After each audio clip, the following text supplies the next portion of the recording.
do things differently than everyone else, because let's face it, I always have. I've always strived to do things differently, you know? Record a ton of videos and upload them quickly versus people who overproduce and do massive amounts of video editing on their videos. I was never about that. I'm gonna be honest, I'm not a good video editor. I know I'm not. Because it's funny that so many people will try to turn what I'm doing as a negative thing, when in reality, all I'm trying to do is give you some relief, give you some release, give you a laugh. Maybe at a day when you were having a horrible day and things just weren't going right, or your life at this point in time is horrible, and you watch my content and you're able to smile and say, I feel a little bit better about stuff now. That's all that I ever wanted out of this, right? I never intended to do this as a job. I was doing it for fun, for shits and giggles, when I had a back injury and I couldn't do the physical stuff that I like to do anymore. And I was doing a life change where I was moving out of competitive Street Fighter, and I wanted to do things different with my life. And I realized that just sharing my experiences and being myself on the internet was entertaining to people. And that's all I ever really wanted out of this. So it's fun that people want to, you know, he's evil, he shouldn't be famous, he shouldn't make money, he shouldn't do this, he shouldn't do that. I never intended to do any of it. It all just happened. Success happened as a result of me being myself. And that's why it's also funny that people say, well, Phil, you should censor yourself and you should change to do this and do that. If I stop being myself for the sake of popularity, then there's no won't of me ever doing this anymore. The day that I can't be true to myself and be honest about myself and my feelings and things like that is the day that I won't do it anymore. I'll stop recording because I don't think it's worth it. I'm sure there are people who only watch my videos to ever see me fail and laugh at my failures. And that's another way to get entertainment out of my content, and that's okay.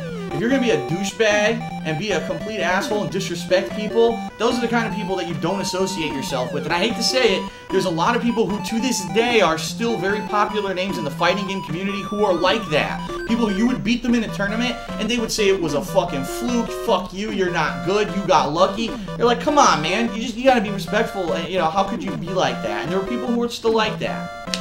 But the other thing is, I'm completely anti-elitist.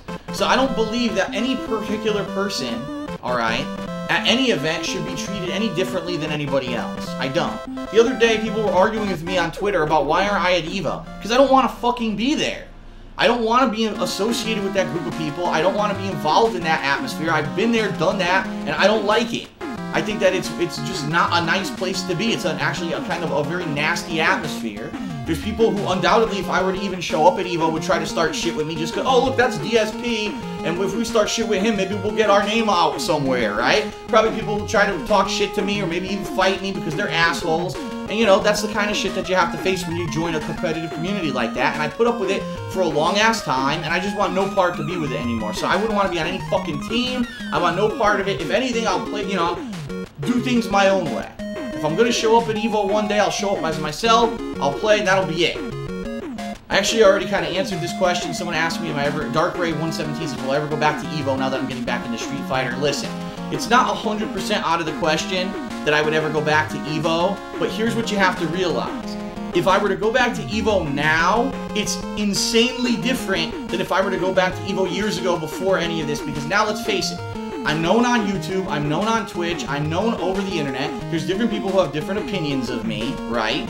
And in particular in the fighting game community, there were always a group of people who didn't like me, right? But now there's a group of people that hate me because I made it. Because I'm successful at what I do, because now I moved out to Washington, I've got a nice big house, there are people that hate my fucking guts for it. So now if I'm going to make a public appearance at something like EVO, there will be people who will be assholes to me just for the sake of doing it to try to make a name for themselves. And I don't know if I'm ready to deal with that kind of level of bullshit and immaturity. I don't want to hire a fucking bodyguard to walk around with me, you know what I mean? And I just know there would be people there who would probably try to fucking start trouble just because I am who I am and because I've been successful. That's it. We've got to take a shit on him because of that. And I don't know if I would want to handle it. Would I love to go back to EVO? At least once, yes. I would love to one last time go to EVO, play Super Turbo, see people who I haven't seen in years, and kind of one more last hurrah, big bang, get it out of my system.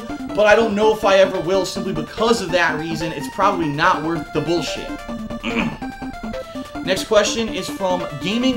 Oh, I'm sorry, I skipped one. This is from Akumetsu, or Akametsu, I don't know how to pronounce it. He says, I haven't had time to watch Ask the King, so my question is, how has your back been doing? Good question.